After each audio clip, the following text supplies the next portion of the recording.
Hi, I'm Meris. I was on a business trip halfway across the world when my father called. Voice trembling, said Mom had been in a car crash, she was in the ER, needed emergency surgery. Needed money, I gave him the safe code, dropped everything, flew home, but when I opened the front door, she was standing in the kitchen, cooking spaghetti, perfectly fine, and the safe. Empty, $9 million, gone, but here's what they didn't know. The code I gave him wasn't real, and the moment they forged my name, they wrote their own ending. So, tell me, what would you do if the people who raised you were the ones who buried you? Before we begin, what time are you listening to this, and where from? Drop it in the comments. This story isn't just mine. I was halfway through a high-stakes negotiation in Tokyo when my phone buzzed. My assistant tried to catch my eye, signaling I shouldn't pick it up. But the name flashing on the screen, Dad, made my chest tighten. Called or never called unless someone died. Or worse, needed something. I stepped outside the glass-walled conference room into the quiet hallway. I could hear my heels clicking, but it all blurred when I heard his voice. Meris, it's your mom, she's been in an accident, they rushed her to the ER. It's serious, they need money for treatment, now. I didn't even ask what happened, I didn't ask why. He sounded so unfamiliar in his concern. I didn't question how he knew which hospital. Or what kind of accident. My hand trembled as I told him. The safe code is 9261. I'll be on the next flight. He mumbled a thank you that barely sounded human. I hung up and stood still. Just for a moment. Just long enough to feel the dread crawl under my skin. Then I walked back in. Apologized to the stunned boardroom in perfect Japanese, and left behind a deal I'd spent 2 years stitching together. I didn't care. I had to get home. 15 hours, 1 airport hotel nap, and 3 emails from my legal team later. I stood in the driveway of my family's house in Los Angeles. The house hadn't changed, the roses my mom planted were still trimmed into those silly spirals she loved. For a woman who was supposedly half dead in an ER, she sure kept her landscaping tight. I opened the front door, and there she was. My mother. In the kitchen, stirring a pot of marinara sauce, humming, wearing her apron. That same stained, kiss the cook apron she's had since I was 10. She turned, surprised. All pretending to be. Oh, Meris. Honey, what are you doing here? I blinked. I hadn't even put my bags down yet. Dad said you were in an accident. Her brows lifted. An accident? What accident? I was frozen. My body moved before my brain could catch up. I walked into the hallway. The floorboards creaked, just like always. I turned toward the study. The safe was still tucked behind the bookshelf. Wide open. Empty. Every cent. The $9 million I'd stashed away over 15 years of work. Investments, consulting, sleepless nights. Gone. No mess. No break-in. Just gone. When I came back to the kitchen, Mom was rinsing spinach. Dad sat at the dining table reading the sports section like nothing had happened. Seren, my sister, wandered in, tossing her car keys on the counter. BMW. New. I hadn't seen that model before. I didn't say anything. Not yet. I poured myself a glass of water and sat across from Calder. He didn't look up. That was his way of saying, you're not owed an explanation. Seren looked me up and down. Tokyo didn't work out? Not exactly, I replied, keeping my voice even. Mom chirped, I thought you were flying in next month. I didn't answer. It hit me then. The quiet choreography. The way everyone avoided looking too long. The fake surprise. They knew. But they didn't know I'd planned for this moment long ago. That safe code. It wasn't the real one. It was a secondary code I set up after. Well, after the last time, I learned. And this time, I left them thinking they won. That night, I unpacked my bag in my childhood room. Tucked between 2 blouses was a white cloth napkin, folded into a swan. My mother must have slipped it in while packing me lunch last visit. For luck, she said back then. I sat on the edge of the bed staring at it. Did she know? Was she in on it? Or just playing along like she always had? I couldn't tell anymore. The next morning over coffee, I looked her straight in the eyes. Mom, were you really in the hospital last Tuesday? Her spoon paused mid-stir. Just for a beat. Her smile twitched. You're imagining things again, honey. And that was when I knew. She lied, to my face, like it was nothing. She lied to my face. And in that moment I knew. I wasn't the daughter, I was the outsider.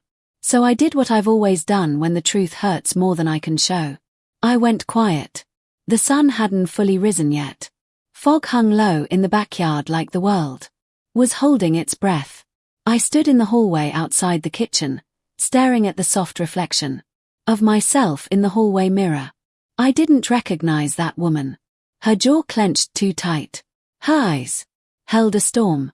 But I smiled anyway and stepped into the kitchen like nothing had cracked. Mom offered me scrambled eggs, humming to herself like she hadn't just erased 20 years of trust. With a lie. Sarin was already at the table, flipping through her phone, looking bored. She had that new car smell smugness, you know, that glow people wear when they've just done something shady and think they got away with it. I forgot how early you wake up, she said, sipping her orange juice without looking at me. I didn't sleep much, I said. Which was true.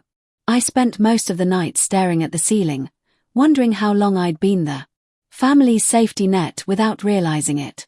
Dad came in a few minutes later, grunting some version of good morning. He sat down with the newspaper like this was any other Tuesday. Like he hadn't used a fake emergency to drain the safe of every cent I'd built. Mom asked if I wanted toast. I said sure.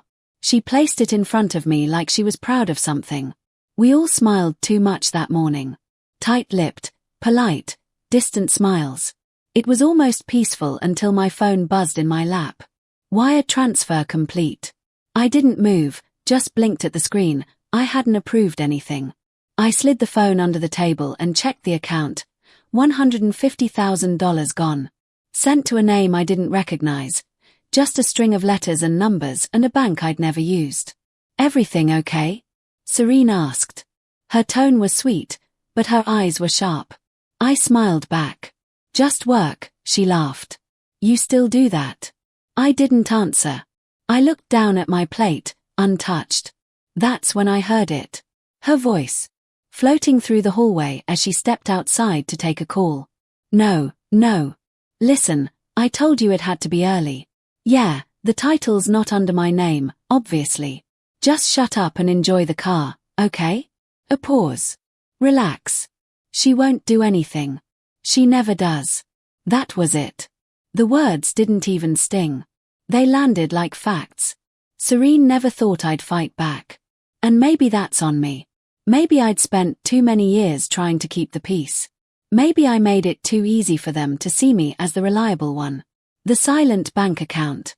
The daughter who'd always show up but never speak up.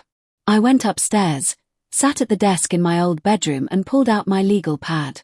The same one I used for high-stakes cases, but this time the stakes were me. I wrote their names. Calder. Serene. And now, possibly Mom. I made 2 columns. Actions. Motives. It wasn't spontaneous. It wasn't messy. It was orchestrated. And they counted on me being too stunned to react. That's when I remembered the security system. I logged into the admin panel from my tablet. It was still synced to the house. The logs showed that the system had been disabled at exactly 3:12 p.m. on the day of the accident. Accessed manually. By fingerprint. Calder's. I stared at the screen so long, my vision blurred. Then I printed it. I added it to my growing folder. It wasn't enough to be angry. I needed to be prepared. That afternoon, I stayed out for air, just needed to breathe. As I reached into my purse for sunglasses, my fingers brushed against soft linen. The swan napkin still folded, still white, still pretending to mean something. It had felt sweet before, now it felt placed, planted. Had it always been part of the script? I didn't cry. I didn't curse. But as I walked back inside, I passed a photo frame in the hallway. Siren's graduation. Everyone was there. Mom, Dad, Aunt Linda, even our old dog. I wasn't in it, not even in the background. I opened the study, knelt in front of the safe, and entered my real code. The one only I knew, just to see if they'd changed. They hadn't, because they thought I was done checking. Then I opened the internal logs, last biometric access. Meris Layla, 6 days ago. But right below it, access at 3:14 p.m. Some print. Amelia Layla. My mother. The one who said she hadn't stepped inside that room in years, so if she was never in that room, why did the system register her? Fingerprint at 3:14 p.m.? I sat there, motionless, staring at the log like it might change if I blinked enough. The cursor blinked back at me, steady and cruel. I didn't move, didn't speak. My breath was shallow, caught somewhere between anger and disbelief. Then I stood up, slowly, and walked to the guest room. My old sanctuary, now my private workspace. Sunlight filtered in through the thin curtains, casting soft lines on the hardwood floor. It smelled faintly of lavender and printer ink. I closed the door behind me, locked it. I needed answers. And I wasn't going to ask for them anymore. I'd find them. The fingerprint log was still open on my tablet, and I scrolled to the security feed history. Someone had deleted footage from the hallway camera outside this room. Not the whole day. Just a 20-minute window. Right before the supposed accident. Right before Calder's phone call. I launched my recovery software. A few fragments loaded. Most of it was corrupt. But too short. Clips played without issue. The first one, Calder walking down the hallway toward my office. Alone. The second one. Something shifted. Same hallway. 2 figures. Calder was there. But behind him, half a step, mostly in shadow. A woman. Slim frame. Hair pulled back. Careful. She didn't speak. Didn't rush. Just followed. It wasn't Seren. And it damn sure wasn't the housekeeper. It was my mother. I paused the footage. Zoomed in. It wasn't the clearest shot. But I'd know that frame anywhere. The slight limp in her left foot. The way she always clutched the hem of her cardigan like she didn't trust the sleeves. I stared at her face frozen on the screen. You were in that hallway, Mom, and you lied. But how? How had she pressed her thumb to the scanner? Her joints were stiff, barely able to open a pill bottle. Unless, no. Someone helped her. Or worse, someone lifted her print off a teacup. A glass. Something she touched often. I rubbed my temples. My jaw was aching from clenching too long. Then I opened the drawer beneath my desk, the one I kept locked. My backup documents. Business filings, old client contracts. All there. But something was off. Things weren't stacked. Like I left them. I reached for the green folder labeled Famepo Estate. Gone. That folder held my signed power of attorney documents, my legal claim over certain family assets. It wasn't just about the money. It was the paper trail I'd kept quiet for years. The one that ensured nobody could touch what I'd built without me knowing. Only 3 people knew that folder existed, let alone where I kept it. And all 3 of them were under this roof. I opened the top right drawer where I hid my backup key. Still there. Which meant someone didn't need to break in. They already had access. I sat back. Breath short. This wasn't sloppy. This was calculated. And the part that broke me wasn't the breach of trust. It was how casually they moved through it.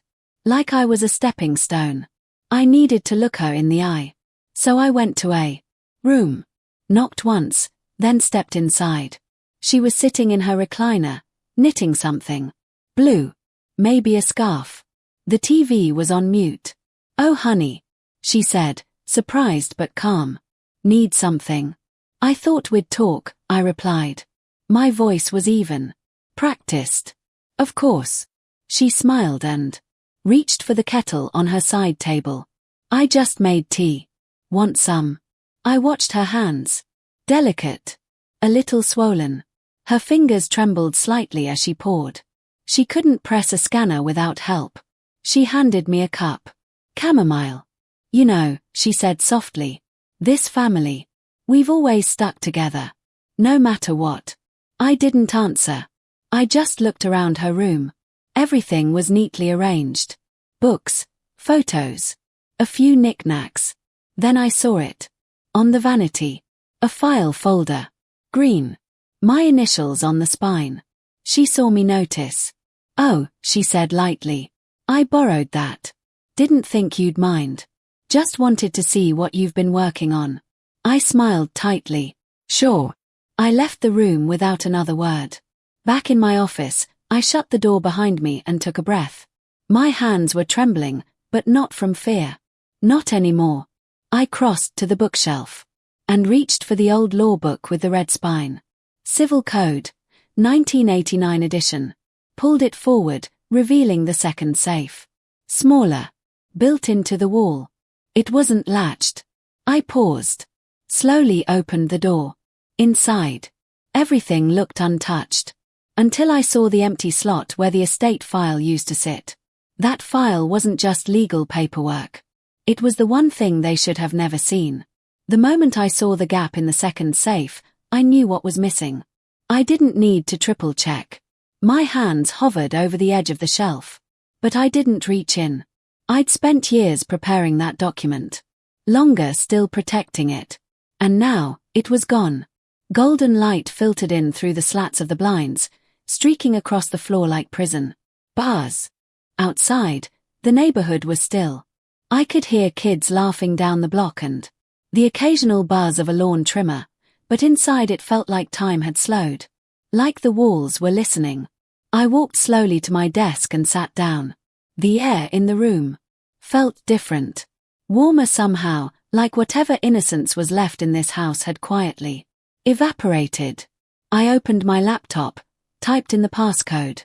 It took me just a few seconds to confirm what I already feared. The missing file, Red Line Trust Addendum, Private POA Override. My scanned copy was still saved in my encrypted folder, but the original notarized paper version was gone. That addendum was the only legally binding clause that protected my assets and rights, in case of manipulation or coordinated fraud from any family member. And my father had signed it. Himself, in his hospital bed, 2 weeks after his first stroke. They weren't supposed to even know. It existed. But they knew. And they took it. I leaned back in my chair, staring at the blinking cursor. The silence was broken by the sound of something small shifting inside the top drawer. I pulled it open. My smart pen. I'd forgotten it was there. When I lifted it, a tiny red light blinked to life. A voice filled the room. Low and close. Like someone whispering too close to a closed door. She'll never forgive us, Calder. It was my mother. Then Calder's voice, flat. She'll never find out. Unless she checks that damn document. My grip tightened around the pen. They'd sat in this room, in my chair, whispering like it was just another errand to steal from me. As if betrayal were as routine as grocery shopping. I rewound it. Played it again. Not a single word of hesitation. No fear. Just quiet. Calculated intent. Knew exactly what they were doing. I sat there in the growing dusk, the sound of their voices. Lingering. Then I remembered the alert from this morning. My inbox had a flagged message. From my lawyer, sent at 6:03 a.m. while I was still on the plane back from Tokyo. Subject.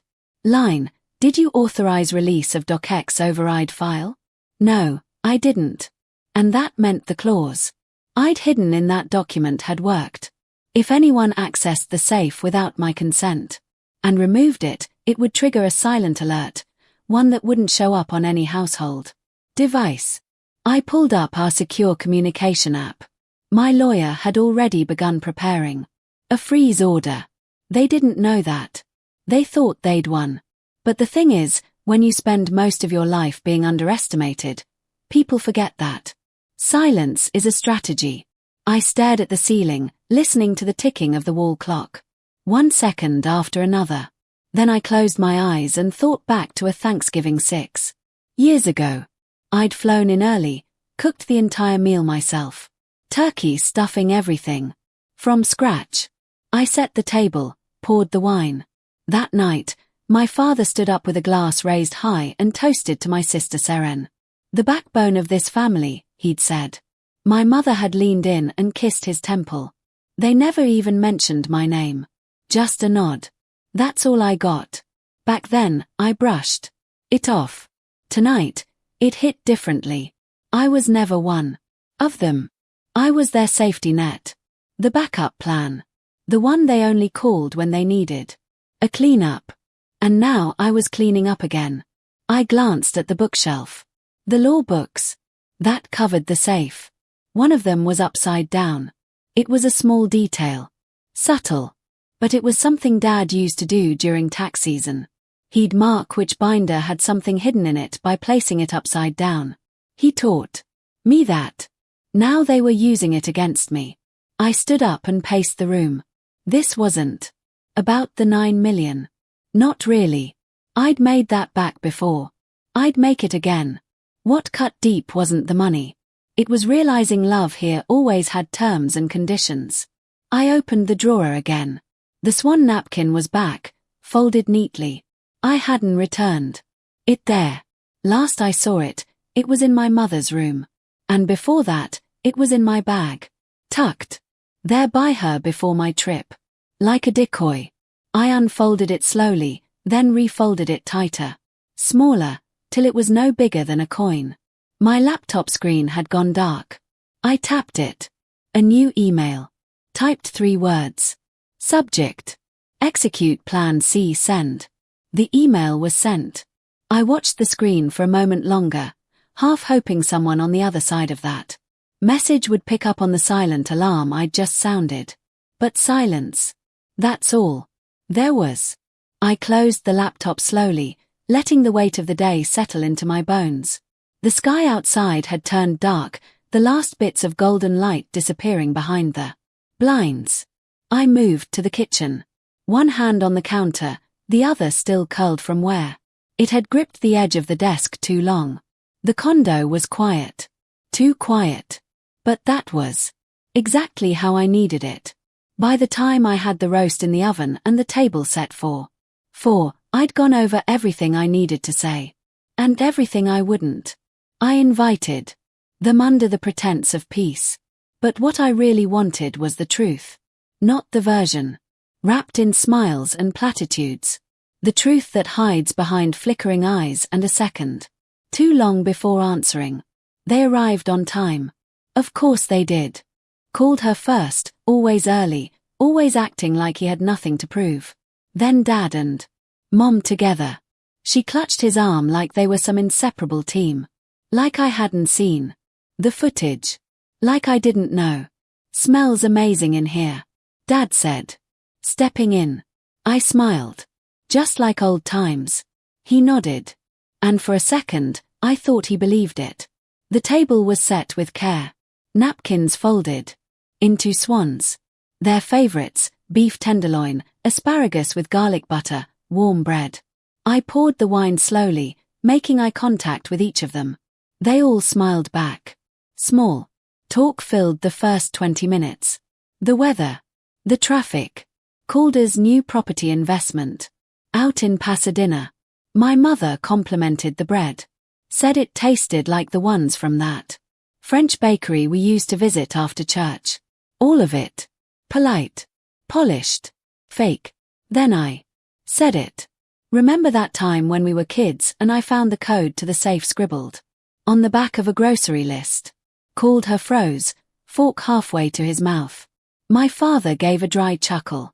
That old thing. You had a knack for finding things. I smiled at him but only with my lips. Yeah. I remember. Thinking back then. Some things weren't meant to be found.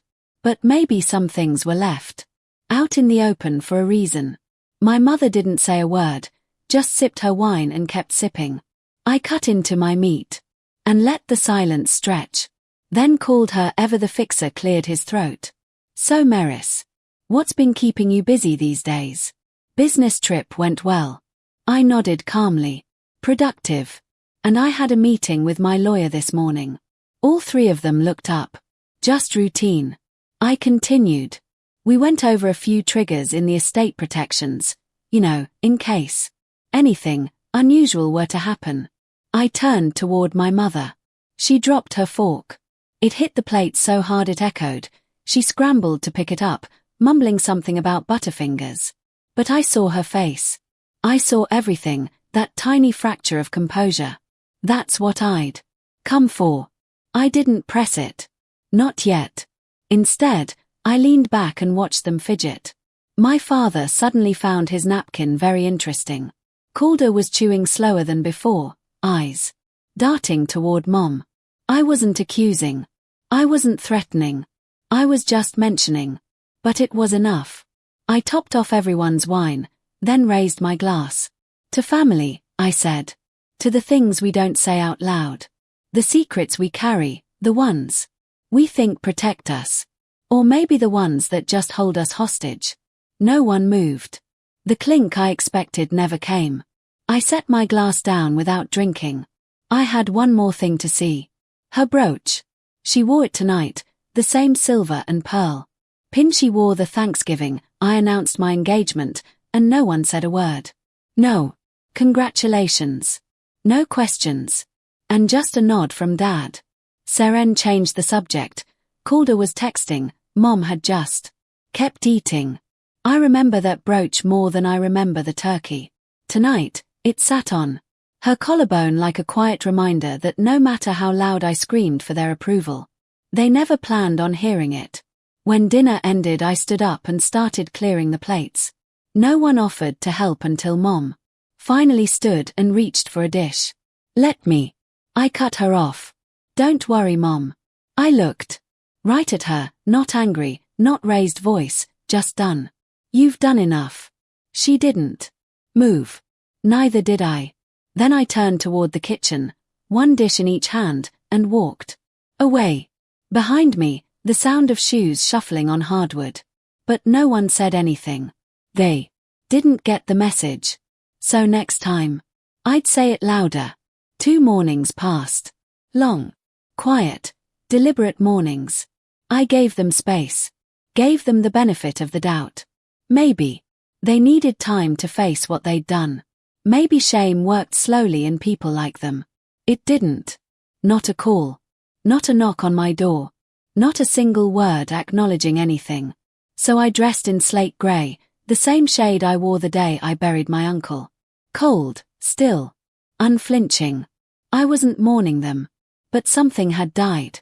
Whatever part of me that still held out hope for repair, it was gone. Silas's office was on the 4th floor of an old brick building. With no elevator. Appropriate, really. You had to climb for justice here. He met me in the hallway with a face that didn't look like his own. Drawn, uncomfortable, too careful. Meris, he said. We need to talk. In private. That's never good. I followed him in, sat in the stiff leather chair. Air across from his desk and waited. He didn't ease into it. Your father and Calder filed documents last week. Changes to the trust. You've been removed. As beneficiary. My ears rang. I wasn't sure if it was the air conditioning or just blood pressure. You're sure?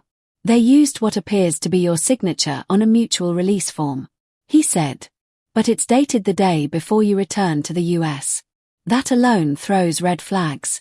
I said nothing. He continued. We've already started an internal investigation. But the documents were signed, notarized and pushed through the system, efficiently. Too efficiently. What about the override clause? I asked. Voice flat.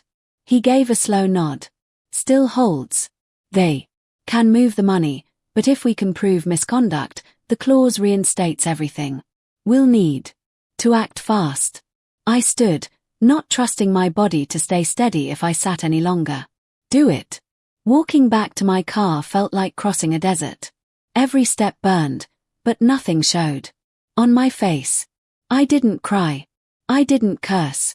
I just replayed their dinner faces, calm, pretending. Not a flicker of remorse. That night I poured a glass of water, opened my laptop and checked email. There was one new message, no subject, no sender, just a link. I stared at it. For a long time. Then I clicked. The video was dark and grainy. But the voices, crystal clear. Calder's laugh.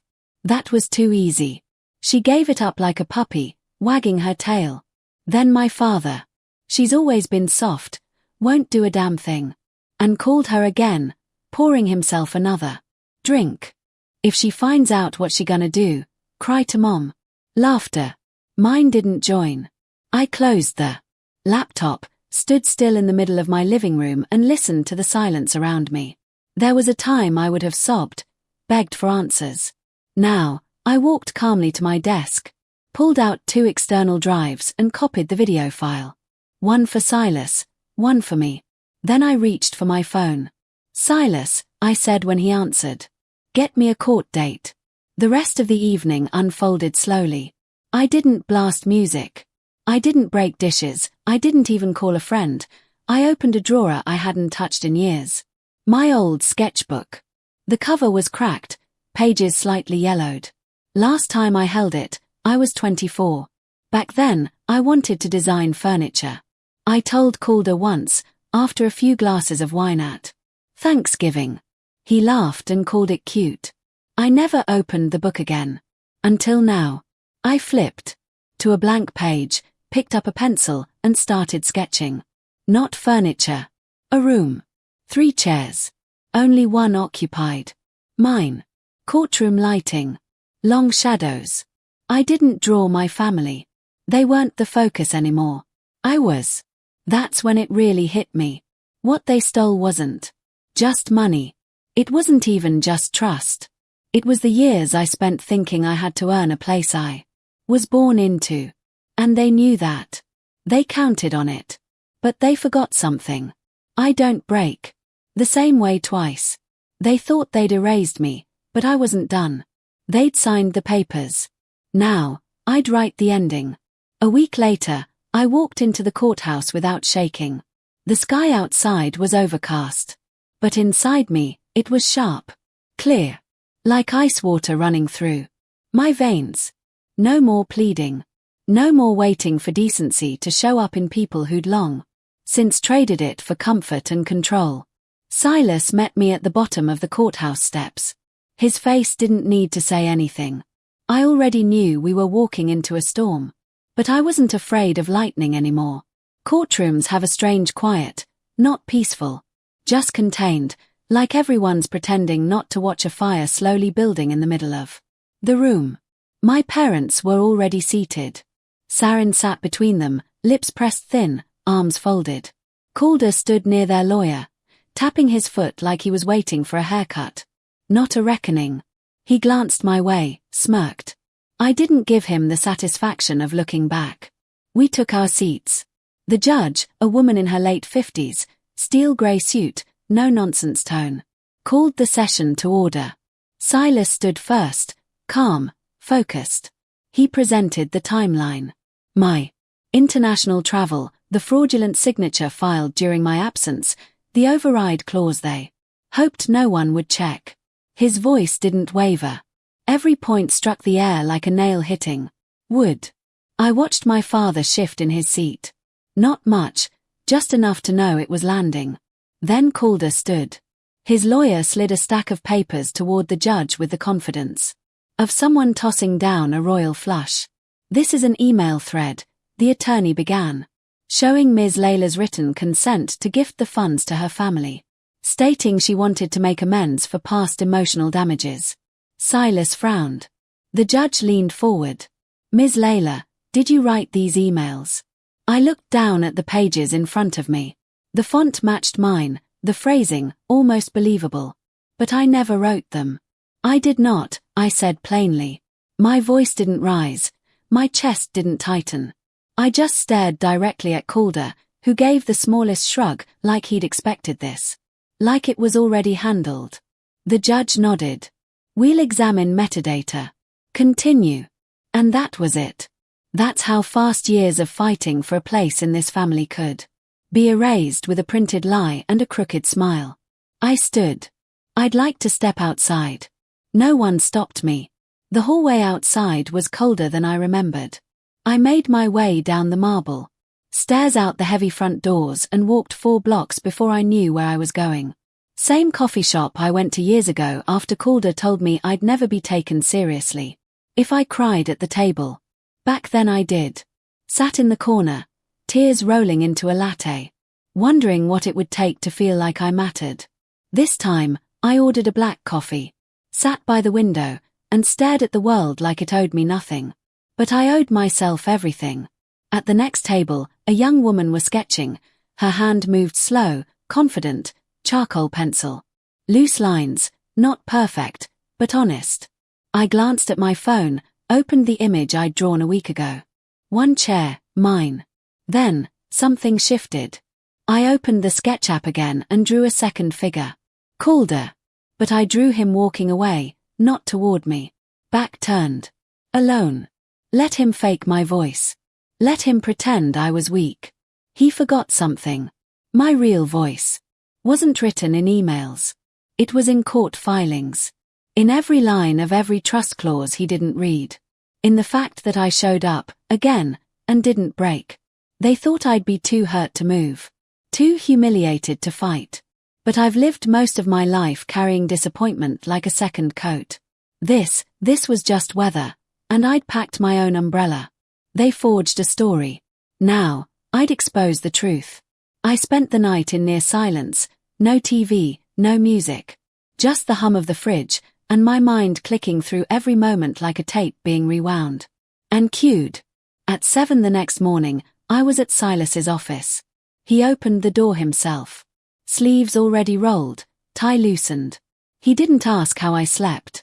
He knew. We walked into the private conference room, wood-paneled, soundproofed, a single lamp in the corner casting gold onto the table. I hope you brought it, he said. I reached into my bag, pulled out a slim black drive. Not just this, I replied. I brought the receipts. He connected it to his laptop. And within seconds, the video from Dubai loaded. A hotel room, me sitting at a desk, speaking directly to a US Jew consulate staffer. I, Meris Layla, am pre-registering the access code to my personal estate safe. I am also issuing this signed declaration that no party, including family, is authorized to retrieve any physical documents or currency without my explicit written consent. The timestamp was 2 days before Calder claimed I'd gifted him the money. Silas leaned back. They dug their own grave. Then I opened the second folder, the one labeled from Noor. My business partner Noor had met with Calder weeks ago. He thought she was a crypto consultant. What he didn't know was, she'd been recording. I clicked play. Calder's voice came through, smug as ever. I just need a clean trail, you know? Something to show she gave consent. Doesn't have to be real, just convincing. A fabricated email chain. Shouldn't be hard. Calder's voice, steady. And payment. Upfront. In coin. I don't want it traceable. Silas. Didn't blink. We'll file this morning. Emergency hearing. By 10 we were back at the courthouse. Not the big courtroom. An annex room off to the side. No press. No pomp. Just precision. Calder looked surprised to see me. Maybe he thought I'd crawl under a rock and disappear. He smiled, like this was still a game. I didn't return it. The judge entered. We're here for a supplemental motion based on newly introduced evidence. Silas stood and cued the video. Calder's smile cracked. By the time Noor's recording played, his hands were shaking. I didn't speak. I didn't need to. Let their own words hang in the air like smoke after a fire. The judge didn't yell. She didn't scold. She simply set her pen down and said, a separate date will be scheduled to address criminal matters. No one said a word. Later that Night I drove to the family house. It wasn't planned. It was instinct. Closure. Maybe. I parked a block away, walked past the familiar hedges, and let myself in. Without knocking. Calder's voice boomed from the den. You said she wouldn't show. You told me she was still in Dubai. My father grumbled something about misunderstandings. I stepped into the doorway of the kitchen. My mother sat at the table. Silent. Same kitchen where she'd once faked an ER visit to steal from me. She didn't look up. I didn't lash out. I just said, it was never about the money. They went quiet. It was about proving I wasn't the weak one. I turned to leave. But something on the hallway wall caught my eye. A framed sketch. One I drew in college. A girl standing alone under a tree. I'd forgotten it even existed. They used to laugh at it. Now it hung in their house. I took it off the wall. As I walked to the door, my mother's voice broke the silence. Barely above a whisper. You always were better than them. I didn't stop. I didn't say thank you. I just opened the front door and stepped out into the night, holding a piece of myself they never valued until now. The courtroom was just the beginning. What came after? That was justice. They lost more than money. They lost their mask. And I walked away before the dust even settled. It had been 2 months. 2 months since the courtroom. 2 months since Calder's face turned from smug to ash. 2 months since I stood in that kitchen doorway and told them I wasn't the weak one. I hadn't seen them since. But today, I stood on their front porch. One last time, folder in hand. I knocked out a formality, not need. The door creaked open. My father stood there, thinner, slower. A greyness in his skin that hadn't been there before. Time had finally caught up to him. Or maybe guilt did. Hard to tell the difference with him. I came to deliver this, I said, holding out the envelope. He looked at it like it might bite him. What is it? Power of attorney. For your medical care. I signed it over to a legal guardian. You'll be looked after. But not by me. His lips parted, but no sound came out. No apology. Not even a thank you. I stepped inside without waiting for permission. The house smelled the same. Lavender, wood polish, and something stale underneath. A kind of silence. Stuck to your skin. Mom wasn't there. No sign of Calder. Not that I expected him. I set the folder on the kitchen table. Same table where they once laughed about my dreams. Where they plotted behind my back. Where Mom once pretended to be dying. I won't be back. I said flatly. But I won't keep you from getting care. He didn't argue. He just sat down, like all the fight had leaked out of him. As I turned to go, something stopped me. A drawer near the fridge was half open. Something inside caught the light. I pulled it open. Inside was a small Ziploc bag. Neatly sealed. Inside it, a crumpled napkin, flattened carefully. Now, folded into a leaf. My leaf. The one I made in 2nd grade that he crushed in his hand and threw away because I was wasting time. He'd kept it all these years. Or maybe not all these years. Maybe just recently. Maybe guilt made him dig through the past. I placed it gently on the table, beside the folder. Didn't say a word. No need. Let silence say it. Later that afternoon, I sat alone in a small cafe near the courthouse. A TV mounted in the corner scrolled headlines in silence. Calder Dorsey indicted on 6 counts of fraud. I didn't flinch. Didn't smile. Didn't feel anything loud. Just settled. My tea was still warm. A young waitress approached, refilling my cup. She hesitated, then leaned in. Sorry to ask, she said quietly. But are you the woman from that family case? I met her eyes. They were kind. Curious. A little afraid.